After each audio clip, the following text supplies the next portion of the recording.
Okay, so welcome to Meritive Live once again.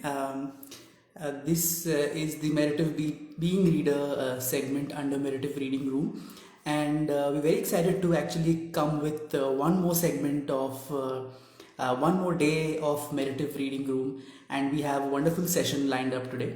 We are going to talk to somebody who's been contributing to our community a lot recently, who's been hosting a few sessions, who's been part of a few other sessions as well. And we're very excited to finally have her today as a reader herself, where we can talk one to one with her. I am talking about Ilona. Ilona has been a part of our sessions before as well, and she is going to be talking to us today about what it is to be a reader and what is it that she enjoys being a reader about. Ilona is also going to talk to us a little bit about her five top books, the five reading, where she found her, the ultimate reading energy. And she's also going to play a rapid fire with us. So it's going to be a fun session with Ilona today, and I'm sure people who are looking to have as many book suggestions from Ilona as well. She is an avid reader. She's expressed herself as a reader quite a few times before as well. So it's going to be a fun session, knowing a little more about what Ilona will talk to us about. So I can see that she's already joined in. I'm going to just take Ilona in and get her to talk to us more about her reading journey. I'm hoping she's going to soon join us in this chat.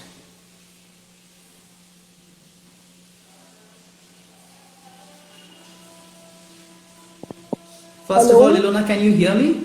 Yes, I can hear you. Okay, great. So, Ilona, welcome this time to Being Reader. I know you've been a part of our other segment a lot, Yes. and you've done a great job, in fact, hosting a few sessions as well. So today we finally got you one-on-one talking to you about only you and your reading journey, not about some other book or some other author. So, Yes. first of all, Ilona, how does it feel? How are you today? And all okay from your end? Yes, absolutely. All okay. I was, in fact, just, looking through my cupboard and trying to think about what books I'm going to talk about today because I have way more than five recommendations, of course, to give to people. So I have kind of tried to go author wise and I tried to go theme wise, but then somehow I've managed. So yeah, I should be good. I know.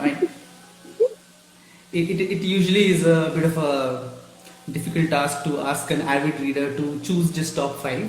Yeah. But in our rapid fire, there will be questions where you can express about other books and other authors as well. Right. All right, great. So, Ilona, I know you've done this before, as in talking to us about what kind of a reader you are. But for people who have not seen those sessions, if you could just tell us what kind of a reader you are, and how much do you read, etc. Just introduce yourself as from the perspective of a reader. Okay, so I've been into Meritive since quite some time, and I always say this one thing all the time that I am a very, let's say, emotional reader, and I'm a very evolving reader. So I have been reading my book since I was in primary, like fourth or fifth. That is the time when I was more into, like the detective novels, Nancy Drew, Secret Seven, and Famous Five, and all of those things. And I thought that there is no world outside mystery. There is no world outside, killer novels and everything. Later on, discovered, like, let's say in my ninth and tenth, I came across Shakespeare, and I wasn't really a big fan.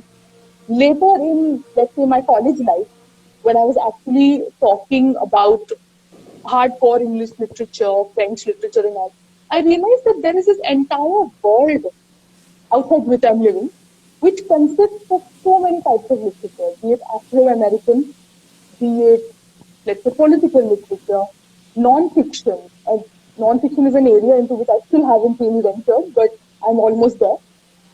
So that is how I discovered that there are so many more things to read about.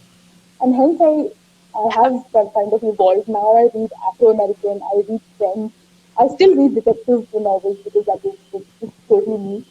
Then I also read, political novels, sometimes non-fiction and all. So in that sense, I'm a very evolving reader and emotional because whenever there is a novel with, I don't know, emotional dialogues or if the ending goes bad, if something wrong happens, I don't try to cry, but I get very emotionally involved.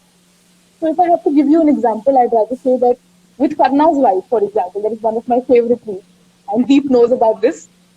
So in that book, now we all know what happens to Karna, right?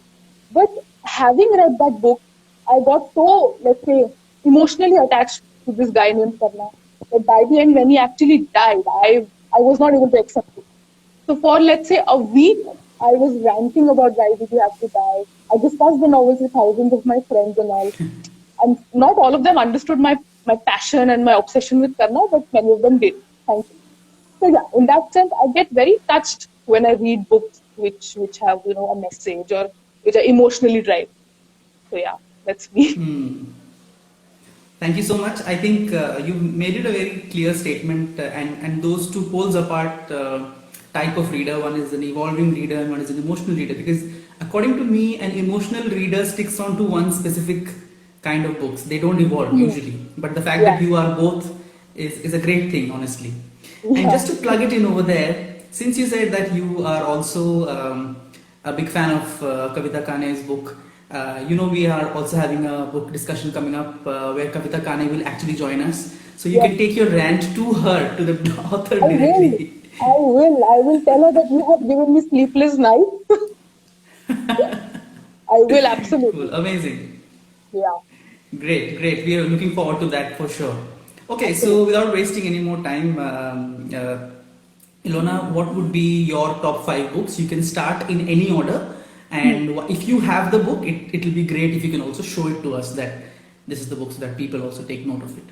So, now you can start with your first book. Yeah. So one book that we recently had a discussion on, and a very fruitful discussion, is going to be The White Tiger. This one. I don't know whether you can see it inverted or not. So there is a web series also coming up on this book, but I would advise people to read the book before they can jump into the web series. And another advice to everyone, I mean, I know it's hard, but don't try to compare the book to the web series, because the web series is a different person, it's a different artist, so don't try to do that.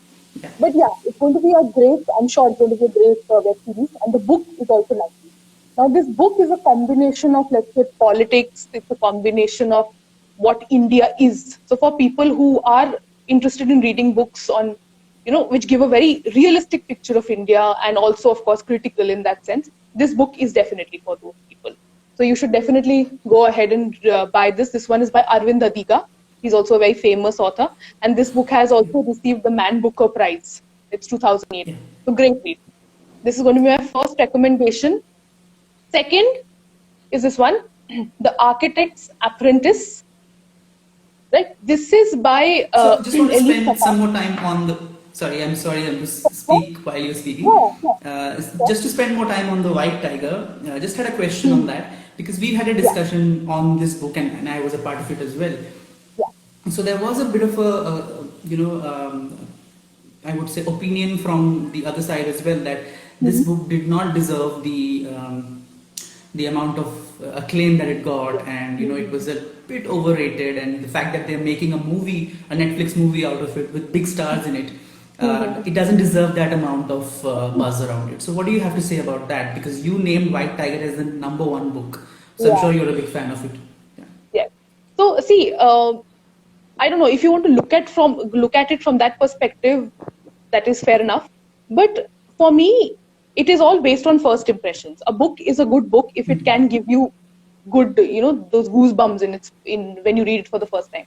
The first time when I read White Tiger, it did give me goosebumps. It introduced me to a reality of India that we, as sitting comfortably in our chairs with our mufflers on and everything, we can't realize that right now, sitting in 10 degrees Celsius in Delhi with my muffler and my heater on, I don't know what's happening outside at AIIMS, for example, where people are queuing up day and night to just go for a medical checkup. So this is that reality that is introduced to you in this book. And there are many people who are comparing it with Slumdog Millionaire also. This was also another point in our discussion that day. So I want to point out that the book is by an Indian author. So it is an Indian author criticizing India. So that is fine. I mean, I don't wish to argue about the series yet because it has not come out. But the book is by an Indian. So he is actually presenting us a very good picture. And like I also told you in the session that we had, that after reading the book, I was actually looking at my driver bhaiya and thinking, will he also have thoughts like this? So I'm going to leave it Yeah. very point blank over here. I know those readers will not the people will not figure out what I'm talking about. Read it, you will like it. And so I feel that, yeah, it's I think it's just taking it all too far to say that it does not deserve the Man Booker Prize. I think it does. Okay, fair enough. I agree with you also, because when I read the book, and the same thought came into my mind, that this is somebody writing who has probably lived the India life, as you call it, and I mean, you like it or not, this is the truth, and this is the reality of the biggest part of 80% of India live like that, and they can't afford simple and basic things which we take for granted, like like butter or let's say milk. These are not available to them because they survive on a very shoestring budget per day. So yeah, so I Absolutely. completely agree with you. Yeah. Absolutely. We are Yeah. the minority, in fact. Yeah. We are. Okay, Oh, great. yes. You were talking about the About, absolutely. sorry? I agree with you. Yeah. Okay. So you were talking about the second book. Yeah. Yes. So the second one is The Architect's Apprentice. This is the one. It is by Elif Shafak. Now, Elif Shafak is very famous for 40 Rules of Yeah. Love and all. But I would recommend you to read this one. This one I feel is better than Elif Shafak. It is basically about an apprentice who develops these beautiful skills. And this book basically tells us that apprenticeship, learning something is not only technical. When you learn, you also learn thousands of qualities coming along with it, right? So when I'm learning an art, I'm not only learning that art, but I'm also learning the art of perseverance, right? Of how to kind of develop my skill, patience, and all these things. So it's not a philosophical read or anything. It's a very beautiful read. And I would advise you to, whenever you're reading, sit with a pencil in your hand, because you're going to come up with these beautiful, beautiful quotes from these books that you really want to mark down, put in a diary or something, right? I Okay. can't really remember any quote, otherwise I would have pointed out. Yeah, I can't remember anything, but it's really a beautiful read. So you should, the language, the way it's narrated, it's beautiful. It's just magical. So if you are like an Elif Shafak fan, then definitely you should read this. Even if not, then also you should, I would suggest. Right? Yeah, Yeah. I honestly, I recently got to know of this person because one of our one of our readers, I think she had mentioned about her and about this book whose name I'm not remembering right now. It was something like 38 reasons, something like that. Maybe some Yes, of the book. yes, something like that. Yeah. Yeah, I forgot the name of the book. It's one of our recent posts actually, and that's when I was Right. researching it, and that's when I came to know of this Turkish author, and Right. that's when the quotes that I was actually looking for the book that the person mentioned. All of the quotes were really good, so I knew that this person is into quotes, so but I didn't know of this book honestly. But yeah, I'm going to give Yeah. it a try.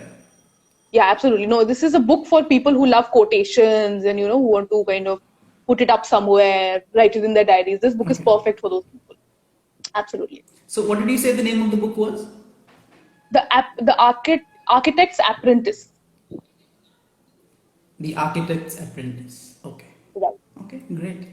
So, what would be Yeah. your third suggestion, Ilona? Okay, my third suggestion is going to be this one. This is a book that I picked up from the Zuban library. It's called The Empty Room by Sadia Abbas. I'm sure many people might have heard about this. This is a pretty feminist book. So this is again for people who are feminists or who like reading about women's literature. So it's a very simple story. I mean, this is something that, being an Indian woman or even a man, you can relate to, because this is something. It is a story of a wife, of a mother, of a daughter, anyone. So it's basically the story of this woman who gets married into this really conservative family, and how she manages to live her life, how she grows through amongst all these conservative thoughts and everything. So again, a very beautiful read, and the best part about this book is its relatability. I mean, you can relate to it at another level. It's a Pakistani author, so you're going to love, and it's written in a very, very clear and a very simple way. No flowery languages or anything used, but beautiful work, very relatable for every one of us. I mean, this book will actually get you thinking that, yeah, these are probably stereotypes or these are probably thoughts that we also had, but we never knew that these were wrong or these were not, Yeah. these might be destructive for another person, right? So all these, politics around marriage and how you want the woman to be totally tip top and proper without even thinking about it from the side of the woman. So it's that. It's a beautiful read. And for anyone interested in women's literature per se, you should definitely pick this up. So this book throws light on the Pakistani society, or is it talking about it as a whole in general, the As a South whole, it's a Asian? general. Yeah, it's not Okay. aimed at any society in particular. It's like a general take on a patriarchal society, basically. Okay, and it's a fiction or non-fiction? It's a fiction. It's a fiction. Okay, Yeah. okay, great. That sounds good. I know. I mean, this is honestly speaking, this is an evolving, I would say, awakening that a lot of us have. I know inside me also there are things which are so ingrained in terms of a patriarchal society that there are things that even today I might say that that might not be correct to say, in the right scheme of things. But the fact that a lot of people are willing to change that is what matters today, because the problem is so deep rooted that even and as a person who's well read and who's aware of these things can also say some really stupid things that we don't realize is wrong. And not just men, there can be extremely patriarchal women I've seen who Absolutely. Absolutely. absolutely So one of the just don't points know. that this book makes is also this, that women are the people, are actually this section of the population who are encouraging or pushing this patriarchy forward in a way. They are ultimately the enemies of women. It's trying to say that. And in another light, it is also, looking at men and how, because it's see, patriarchy, as much as it's affecting women, it is also affecting men. This is something that not everyone would Yeah, want to agree with, but it is there because it it is. Yeah. it is actually, kind of burdening men with a certain role, that you Yeah. can't cry, you have to be the bread earner of the family, you always have to have a poker face and not, show any expressions. So that's hard for both the sexes, no? That's what this talks about. Truly it is. Yeah. Truly it is, and it's a cycle basically. So, and I know Hmm. so many people who do not, like I saw the movie recently this year called Thappad. I don't know if you've seen it, Right. and that movie is just dotted with casual conversation, which makes you think a little bit. I mean, Hmm. you might agree or disagree with the movie and the basic crux of the movie. You might Hmm. disagree with it or you might agree with it. Doesn't matter. But the smaller things that they say and that creates a bit of an impact, like when her neighbor drives off and he says that what does she do, and she says she does basic work. All of these things really. I mean, the fact that there's a movie around it was really Hmm. nice to see, and I think everybody is a Yes. bit of a feminist. It's just that some people don't know it. They don't know it. Yeah. Yeah. That's All true. right, great. So, what could be your fourth book? Yes. Fourth book will be, and this one is very obvious, The Kite Runner, Khalid Hosseini. Yes, Yes, and we've of had a course. discussion on this one as well. So when I talk about my me being an emotional reader, it has got to do with Kavita Kane and this person named Khalid Hosseini. These two have had the power to make me almost cry and everything because of their emotional, over emotional stories and just the way that they write their dialogues. I mean, each of them, they just pierce your heart and you are just left thinking that, oh God. And of course, the story here in The Kite Runner is beautiful. I mean, it is something that I think all types of reader can enjoy because it's a very basic story. You have a little bit of politics, you have a little bit of, family, emotion, everything is playing here. So I think pretty much every type of reader will be able to enjoy unless that person is totally into, mystery and killing and everything, which I was at one point in time. Yeah, me So too a bit. yeah, Unless you're whether it's a book or a TV show or it's a movie, unless you're saving the world, I'm not interested. But I've started to enjoy more things as well, like enjoy a yeah. little bit of lighter things as well. So Hmm. yeah, so I completely agree when you say that if you're only into mystery and like international crime or anything like that, Oh, so that yeah. interests me a lot as well. But Yes. this is one book I must tell you, Ilona, that I haven't read.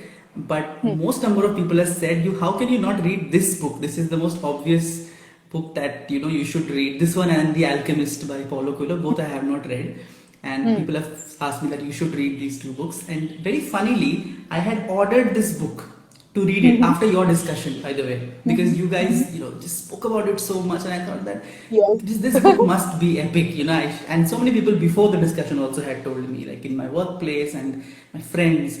So I actually Huh. ordered this book, but I'd ordered it in the wrong address because that was the lockdown. I was somewhere else, and Yeah. I ordered it in the wrong address. And the delivery person, the Amazon person, reached in the wrong address and said that I'm there. I said no, I can't see you, and there was a bit of confusion. Then I suddenly realized that that book has reached the wrong address. So it's not meant to be. I guess I'll have to order it again. No, no, this Anyways, book is meant to be for everyone. Don't worry about that. This book is just sure. This is going to be my heartbreaking. next read. Yeah, and then we're going to do a discussion Okay, again so after you've read it. just for me. So you can interview me probably. Then I'll do what that. did you I can think do of the that. book? Yes, yes, absolutely. After your mini Yeah, we'll adventure do of that for wrong sure. address, how did you enjoy your book? Definitely, deal. All right. So Yeah. what would be the fifth book, Ilona? Yes, the fifth one, and I obviously did not want to miss this author out because she has also given me sleepless nights. That's Chitra Divakaruni, and this Chitra. one is The Okay. Forest of Enchantments. And with Chitra Divakaruni, I cannot, like, I chanced to have this book right in front of my table, so I picked it up. But I can't choose which novel to go for when it's her because everything, like, I don't know, Palace of Illusions, Sister of My Heart, and Sister of My Heart is probably the first book which I discussed with you people also. I think so. I think so. I'm not very sure. But everything, I mean, each of these books is so beautiful. It's just lovely. So for people who love mythology and who want to see a different perspective of mythology, this book is great for them. And otherwise, also, if you are a very emotional reader, again, this one is great because it's filled with a lot of emotional. I don't know. I don't want to call it drama, and I don't want to demean it by call it drama, but it's so much more than that. It's just a beautiful Yeah. thing. So with her, you can go for like any book. If you just pick up any of her books and start reading, you will love her. She's really a beautiful author. So what is the story? Just an idea, not to give spoilers or anything, but what is it about the book? So this one, Forest of Enchantments, is basically about Sita's trip in the forest, where she, basically stays. Now she is the one who is basically writing the Ramayana. Okay, the Sita end Okay. basically.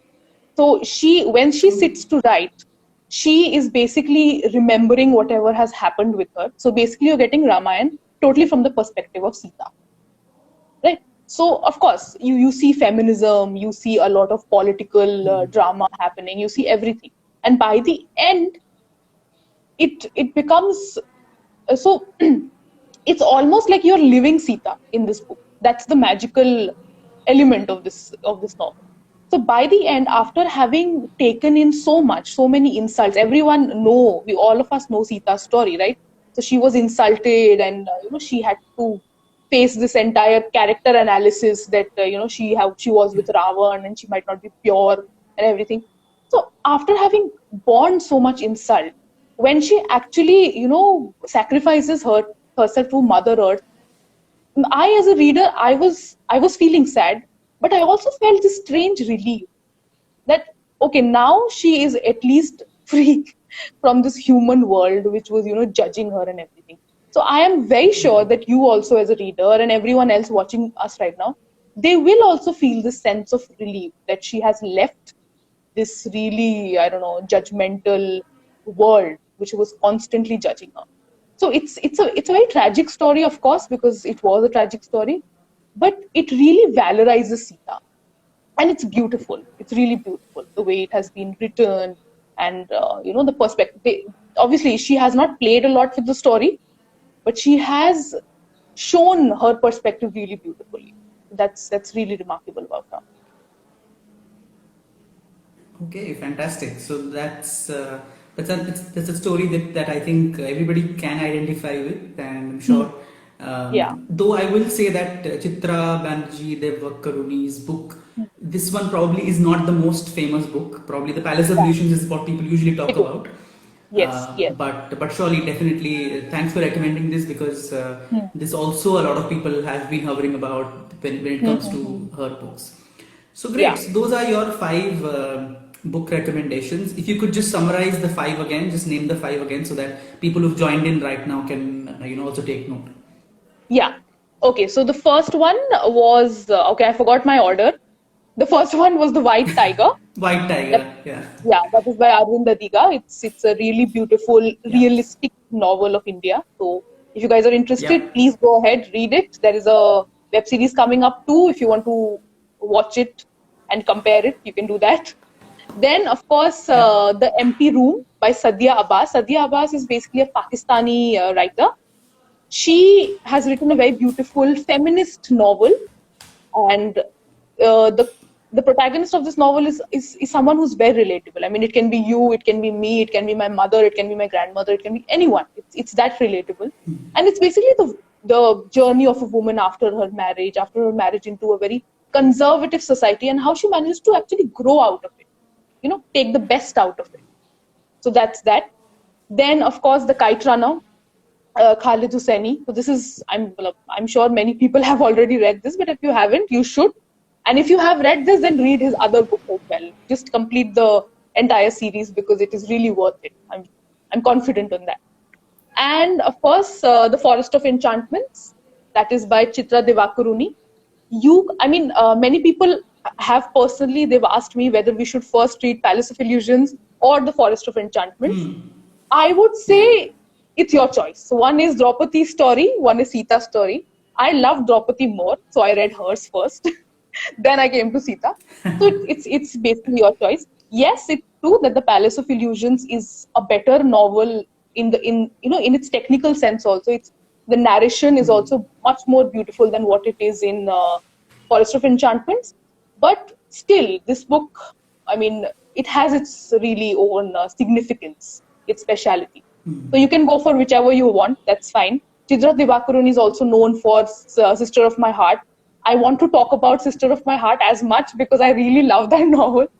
And it's basically about two sisters who they have been together since birth, and how their life basically keeps on spanning out.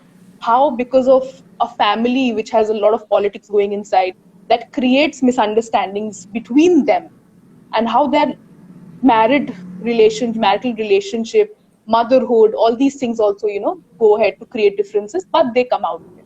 So it's a very encouraging read. If you have a best friend, give it to her. She will definitely love it. And yeah, that's that. So I've recommended 6 books, I think. I can go on forever. No. There's a chance for you to redeem yourself in the rapid fire, which you're going to play right now with me. Mhm. So, as you know, if you've seen this segment before, we play a rapid fire, which is consisting of 15 questions, which are very bookish, and we'll try to put you on the spot as much as possible when it comes to a reader. No, just Oh kidding. wow, bring it on. We'll not do that. Okay, so the first question to you is, how many books have you read? And I'm not saying this year, I'm saying till date. 200 plus. I'm being modest. 200 plus. Okay, good. And how many books have you read in 2020? I think 20 plus. Because lockdown, thanks to 20 lockdown. plus. Thanks to lockdown. Okay, so any sequel you've read in 2020 that you'd like to recommend people? Sequel. Sequel. No, not really. I have not read any sequel. Maybe before that you liked, not in this year, maybe before you read. Sequel? No, not really. Not really. I haven't No. read any. Okay. No. Okay. Any book that is yet to release and you're looking forward to that? Yet to release, there is this one book that has come up on JNU. I just saw it on the Instagram handle of Baharisons, I think, and it looks very fascinating. It talks about JNU and all the fights that've been going on. So I want that book. I mean, it has just released, and I'm just like, I want it right now. This one, and another one that has recently released is a Penguin publication. It's a fitness book, and everyone is surprised because I'm reading fitness books because I'm not into fitness and all. But it's a really good book. It's like a guide to beginner fitness and everything. It's by Shwetambari Okay. Shetty. She's an entrepreneur and all. So that also I want. Okay, fair enough. What is the name of the JNU book? Because I also got a little bit interested there. It has. I remember JNU, and uske niche bhi there is something else written. It's battles or something. I Okay. forgot. Something like I'll that. probably check Bari San's ka page then. I thought Yeah, get to yeah, you know. should check it. Everyone should check the Barisat's page. It's a really interesting book if you want to read it. Great. Okay. Any disappointment of a book that you thought that this is going to be great, but it didn't turn out to be that good? Oh, there are many actually. I'll have to think about this one. Any that you've Actually, read recently? yeah, Khalid Hosseini, let's take Khalid Hosseini also. Now, after reading The Kite Runner, I obviously had high expectations of him for the other two books and The Mountains Rise and all, and the other one. But somehow it did not turn up to be that amazing as much as Kite Runner did. So I was like, what happened? I mean, why did he do this? Why did he kind of mellow the emotional content down or whatever? So that is a little disappointment that I had. So that's okay. I mean, not the writer can't be great every time. That's cool. Yeah. Second disappointment was second disappointment was when I read Forest of Enchantments. I won't call it a disappointment, but I was like, it's not as fun as Draupadi's story, But then again, I was biased because I really love Draupadi, and I'm not particularly very fond of Sita. So that is, I think I'm doing blasphemy here, but okay. So yeah, No, that is that's like my okay. Entitled to disappointment. your opinion. Yeah. Yeah, absolutely. Okay, great. Any surprise that no, people said that people didn't talk about it that much, but when you read it, you thought that why are people not talking about this book? Yes, this happened when I read The White Tiger. I had actually read The White Tiger earlier. This is when I was in my bachelor's. I'm talking 3 to 4 years, 5 years pehle ki baat. So that is the time when White Tiger was not that famous. It was, but not that much. People were just beginning to hear about it. I had read it because I had to do an assignment on it. So very, very studious work. So I began and I was like, shit, the assignment karna hai. This is going to be a tough thing for me and all. When I started reading, I was like, what am I reading? This is amazing, yeah. Why don't people know about it? Then I went to my teacher, my professor who had recommended me this book. I still remember her name was Miss Susan Thomas. And I told her, ma'am, what you've given me it's awesome. I mean, and and I had a similar expression on my face, and she was laughing, and she said that I know it's a surprise read, right? So I actually thanked her for recommending me this book and everything. So this is one, and another, with Sadia Abbas, The Empty Room by Sadia Abbas. That is also a similar thing. I mean, I knew that it's going to be a feminist read and it's going to be a little sad and everything. But I was really surprised when I saw how much I could relate to every page of the book. It was really a big surprise for me.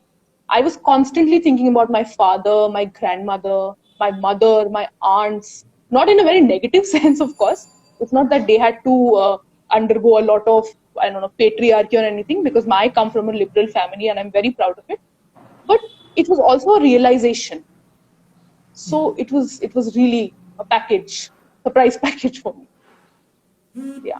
I must say this that even the most liberal, like I also completely agree with you that even where I was brought up and with the Mm-hmm. people I was brought up was also very liberal in the Indian standards. But I still feel even the liberal people also make the most stupid mistakes sometimes. Super mistake. So I Yes. think when we talk about these things, when we talk about specifically, I don't like that word though, feminism, because it feels like I'm favoring a certain kind of Mm-hmm. people.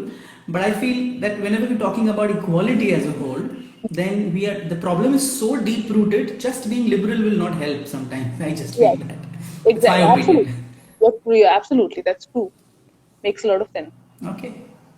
Okay, great. So great. So you said White Tiger and the Empty Empty room. Room. Is that Yeah.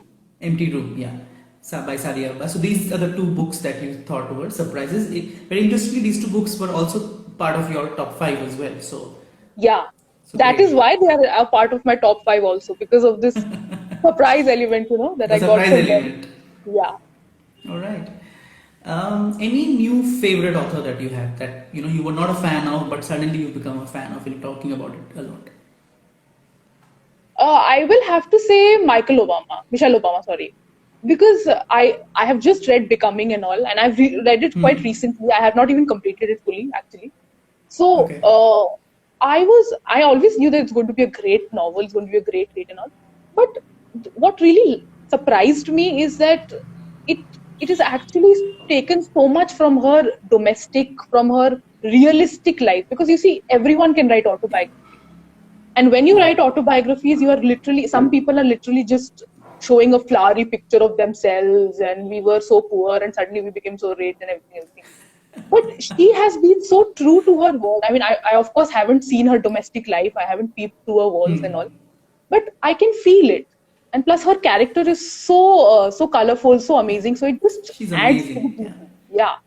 So she has become my really favorite author now, and I've been trying to stalk her and get to know what her book recommendations are.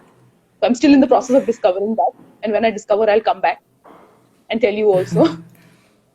Whatever So yeah, husband and wife recommends, no, they are all great things. Like when yeah. Barack Mm-hmm. Obama had suggested the top 10 songs of 2019, he had mentioned Mm-hmm. this song called Cold Mess by Pratik Kuhad. And I had never Yeah, explored that singer before. And when I heard yeah, this yeah. song, and I was like, why didn't I hear this song before? And then I heard a lot of Pratik Kuhad. I mean, of course, it becomes a Mm-hmm. little repetitive, but that song I still hear almost every day. So I think Yeah, whatever they recommend, just blindly follow it. exactly. He also came up with a recommendation on movies, and I'm also a huge fan Oh, of movies. I love watching movies. So I have just kind of hmm. bookmarked it, taken a screenshot, done whatever I could, and now I'm going to start watching all of those. It's going to be Great, great. great. Absolutely. Okay, so any underrated book that you've recently come across and you want to recommend it to everybody? Underrated book. See, there are many underrated books as per se, but there is, I think, Sister of My Heart is pretty underrated because I have not heard many Hmm. people talk about this. I just happened to just Yeah. casually pick it up from the shelf once and begin to start reading and all. But then it turned out to be a really good, I don't know, read for me. So definitely Okay. one is going to be that. And another is Rowington Mystery. Rowington Mystery is also a very popular author. He has written this one book called A Fine Balance that we have read as a part of our literature and everything. So it's not like he's very underrated. He is there in the canon. But I don't hear many youngsters and people of our age talking about him. Again, he is a very realistic author. He shows us the life of Mumbai just like it is. It's beautiful. So if you ever get a chance to probably look into his book, discover how Mumbai is and all, you should. It's really beautiful because I also think that a good author becomes a good author when he can present us with a certain picture, right? Like J.K. Rowling has made the world of Hogwarts come alive for us, right? Sadat Hussain Manto has made the world of Mumbai come alive for us, right? So that is what I feel is the I don't know USP of a good author. And that for me is also Rohington Mystery because he's done some amazing work on Mumbai and the life of Mumbai and a familiar life based on the background of Mumbai, right? With all its problems and this divide between haves and have-not. It's really beautiful. Again, a very simple read, a little philosophical at times, but really beautiful. The way he's written it, it's just amazing. So that I feel is a little underrated, and people should probably read that. All right, definitely. Any book that you reread this year? Reread. I read, yes, I did read Murder on the Orient Express for the sixth time, Agatha Christie, because I just love her. I mean, I saw the movie and all also, but I did not Yeah. like. I did not like anyone, in fact, in the movie. So I was like, because I have my own certain image, formed, and I know it's wrong in my Yeah. part to form certain opinion against a movie and all. Like I said, it's a different artist and all, but I couldn't relate. So I went back to the book. I read it again this year, and it's one of my favorite books. Like, so it was gifted to me by someone, and this was my first Agatha Christie read. So I just love it. This one and The Murder of Roger Ackroyd. These are two of my favorite Agatha Christie books, and I can just reread them every time. So yeah. Okay, great. I mean, I think it's not about you. A lot of people who saw the movie without reading the book also were not very fond of the movie. So it wasn't really, I think, a very popular movie in any case. Yeah. Okay, any book that made you cry? Oh, you already know this. You know the answer to this one. Kite Runner. Kite Runner, yes. Then Palace of Illusions, Karna's Wife. All of these have made me. So my my problem, or I don't know what to call it, is that I don't need a sad ending to cry. I can cry when it's a happy ending. I can cry when it's emotions. I can just cry. I mean, it's weird. I have not seen any movie and cried till date because I don't know why. But since your imagination is so broad and you can actually figure things happening in your imagination, that probably does the trick and it makes you cry. So yes, these are basically But the three. but you cry reading a book that, but you also said that you're a movie buff, but you never cry watching even a very emotional movie. You haven't cried ever. No, that's what I'm saying. That's my problem. Probably, I really love movies. That is no denying that. But when I don't cry in seeing emotional scenes, like I never cried when I saw Titanic or any such tragic movie. Titanic. Okay. So All right, great. yeah. So I can tell you that maybe I'm not asking you to go ahead and cry, but I'm trying to probably test. You probably test it for yourself that if you have not cried watching these movies, then probably you have a wider emotion when you're maybe reading a book, because when you're reading a book, there's no stopping to imagination. When you see a movie, it's presented to you in a certain way. So maybe that's the reason why. But I don't cry watching a movie, but I did cry watching Passion of the Christ, which is about Jesus Christ and how he was tortured. So if you haven't cried watching that movie, so then you'll never cry watching a movie, I feel. No, I have a heart made of stone, I think, when it comes to movies. No. Yeah, when it comes to movies, yeah. But you cry watching, reading a book means that, the imagination is really amazing, that, you reach to a point where you feel for the character so much. So that's great. Yes, that's true. Okay, the flip question, any book that made you very happy recently? Any book that made me very happy? I'm not sure. I think, I read To Kill a Mockingbird recently. I mean, I did not read it for the first time. I've read it earlier. But somehow, I don't know, it made me very happy. There is this another book called White Sargasso Sea. So for people, it's basically a very English literature sort of a book. But it's a very nice book. It's by John Rees. John Rees, yes. So these are two books which I've read. And the reason they make me happy is because they actually remind me of my time in my bachelor's and with English honors and everything. So these were books which were really highly recommended for us to read. They were not part of our syllabus exactly, but we were supposed to read it just like a background reading or, a side reading and all of this. So that is something that I really liked doing during my lockdown, because of course during the lockdown I also couldn't buy a lot of books. So I had to stick with my oldies. So I really like reading them, and I had marked. So I am a reader who is also very messy. I mark in my books. Now, some people will associate this with a pure sacrilege and a blasphemy. How can you write in your books and everything? But I have this crazy habit of writing. I mark things in my books. I put notes, sticky notes and all. So when I was going through my books and those notes, so it was making me feel a little nostalgic and all. So nice feeling. Amazing. Okay. Any fictional crushes you have? Anybody who you? Any fictional crushes? Fictional. So I did have a crush on Mr. Darcy, but not from the book. The one from the BBC Pride and Prejudice. The one that was the BBC production. That, yes, I did have a crush on him. When I actually read Pride and Prejudice, I did not have a crush on him. I thought he was a very taciturn man. I did not like him. But when I saw him in the BBC publication, then I really thought that no, this is a nice guy to have. So yeah, he Oh. will be one.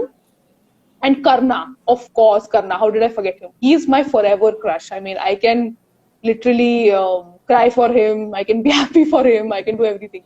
So he is my forever crush after reading the book, at least, Kavita Kane. So that is one thing that Kavita Kane has given me. She has given me a forever crush, a demigod crush. Great, great. Okay. Any new favorite character that you have from any book that you've read? Favorite character? So not really. I mean, I just have a bunch of favorite characters. So one is the driver from the White Tiger. I just kind of love him, the way he is, and the way he gets around. And yeah, that's it. I mean, I'm not sure whether I have any favorites. Yeah, and Karna, of course. Okay. I hope Kavita Kane is watching this, or she, at Yeah, least she must be having lot of hiccups at least. I have a lot to thank her for actually. Yeah. Okay. A couple of more questions. So, any book that you want to finish by the end of the year, that you kind of set a goal for yourself? Yes, I want to read Obama's autobiography by the end of this year.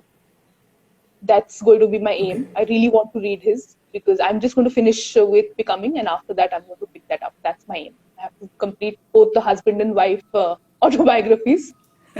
Yeah. Right. All right. We'll try to get them also. It shouldn't be a problem.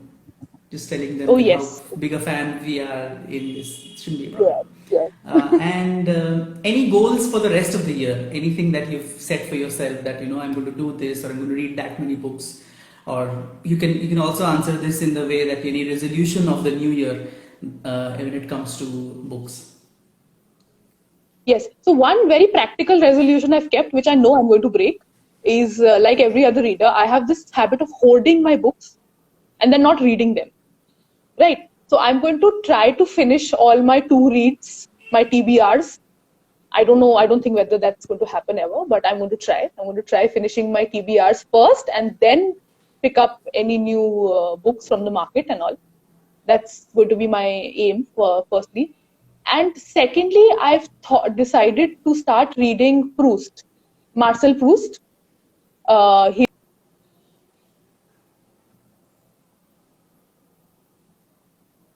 Yeah, his Search for Lost Yeah. Time is going to I'm going to start reading because it's really a French classical literature and I don't want to miss it. And I am planning to read it in French because I am a student of French and I have learned French since the time. Oh. I not read it in the original language, so that's really exciting for me. That is something that I'm going to do. And since it is a heavy book, it has like 7 or 8 volumes, so it's going to take me a good 1 year to finish. So yes, that's my target. These are my two targets for next year. Okay, great. So that was great actually. I'm really curious to know how much of French do you actually speak? Because I was a student of French as well from Alliance Française, Oh, but I did oh, me just very too. little of it. Yeah, yeah. I did it in Alliance Française du Bengal, which is in Calcutta. Ah, But later on, I right. mean, it was just a bit of time pass I did, but I later on, I regret now that I left it at the elementary level, the A1, E1 Hmm. of A1 I did, and I have no Okay. practice at all. But within those Hmm. 3 months at least, they taught me a lot that I could read it with the right pronunciation, and they would Yeah, give us they do. those free passes for movies, Hmm. which are free movies that you can go and watch, which actually enhances your French a little bit. So, how much of French do you speak or read? So I have done till my C1 level completely. So that is going to be Oh my God, till that's the a last lot. level almost. Yeah. Yeah. So that is so I have been trying to read some. I have been reading some Indian authors in French. I've also tried to read Ramayana in French. So it was a task. It was a task reading Ramayana in French because it's a huge novel and in French. But yeah, I managed. Yeah. It's only for reading practice. That's all. I mean, nothing else. Then I also started reading Gora by Rabindranath Tagore that I read in French. Hmm. And since I had not read it earlier in English, I was just wondering what's happening. I mean, there are points where I was not able to figure out what he's saying and everything. But then it was nice. It was okay. The novel in itself is a little, I think, boring. I did not particularly enjoy it. Hmm. But anyway, it was a good reading. I mean, the person Gora is really opinionated in everything. So I like that at least. So it's just a part of practice basically that I'm going to read Proust also now, since I've also done some French literature. So let's see, fingers crossed. I hope I So, understand do what you you want want to take to it forward? Yeah, absolutely. So, do you want to take it forward like our teacher in French association used to be, I think, a C1 or a C2? That's when you can actually start teaching as well, and that's a very rewarding job, I think. Yeah, so I am currently doing some taking some classes in French for A1 level. So you can join in if you wish to. Definitely, definitely. I Yeah. recently, So, got an email from Alias Moses, and I think they were doing some online classes or anything. But I'm yeah, so yeah, out of touch that I guess I did it many years back. right. But yeah, it's such a beautiful language, that Absolutely. once you've got a bit of it, then you fall in love with the language. Yes, exactly. So yeah. So and I'm also planning to take my master's in French literature. So I will anyway have to do all these readings. So I thought I'll just begin myself, get used to the language a little more. Yeah. Hmm. And where you are also a student of the French Association, which is in Lodi Road. Yes, yes. Alliance Française de Delhi. Yes. Okay, great. That's a revelation, honestly, apart from the 5 books and the rapid fire we played. So I would say thanks, Ilona, for joining us today. It was great chatting again with you. If you had to leave the session giving some tips to people who have lost touch with reading or who want to start reading again or who don't get the time to read, because I really feel this was the year where you could have just bounced back into reading because you got so much time in your hands. So if you had to send one message to people who are willing to come back to reading, what would that be? So there are many of my friends also who complain to me that I have not been reading, I've lost touch with reading, and so I understand because for a brief time I also had lost my touch with my books and everything, and it definitely is a very harrowing time. I mean, you feel guilty. So I just would advise you that if you don't have the time, if you have some constraints, just go page by page. Pick a novel which is probably thinner, which is probably a little lighter. Start reading that, and it's okay. I mean, if you can't manage today, you read it tomorrow, read it in the morning, read it before you sleep or anything. But it's just that don't take so much stress on it. Don't take pressure. A novel is your friend. Just like you can't meet your friend every day, you can't meet her probably for weeks or for months. You can't come back to your novel all the time, very sincerely. So that's okay. Treat the novel as a friend with whom you can go for a cup of coffee occasionally, and he or she will not mind if you don't meet him every day or not. So take it lightly, go page by page, take a lighter novel, take a lighter subject up, and then slowly develop the habit once more. It's not going to come at once in a rush. That will never happen. So just slowly work towards it. Try to make out some time, maybe when you're having your morning tea or something, make out that time. And it will get back to you. It's okay. It's a friend which bounces back, basically. That says it all. I think you said it very correctly. It's a friend which bounces back, and you never Yes, are out of touch of it. If you want to come back, you can come back. All right, absolutely. great chatting with you, Ilona, and it was enlightening to know about the 5 books that you spoke about. How you are an emotional reader, yet an evolving reader. I think that's a wonderful little combination that you have going over there. And all the Yeah. best for your French literature and the books that you plan to read as well before the year Thank you. ends. So, thank you so much for joining us today. I hope you have a great rest of the evening. Bye. Thank you. Same to you. Thank you. Bye.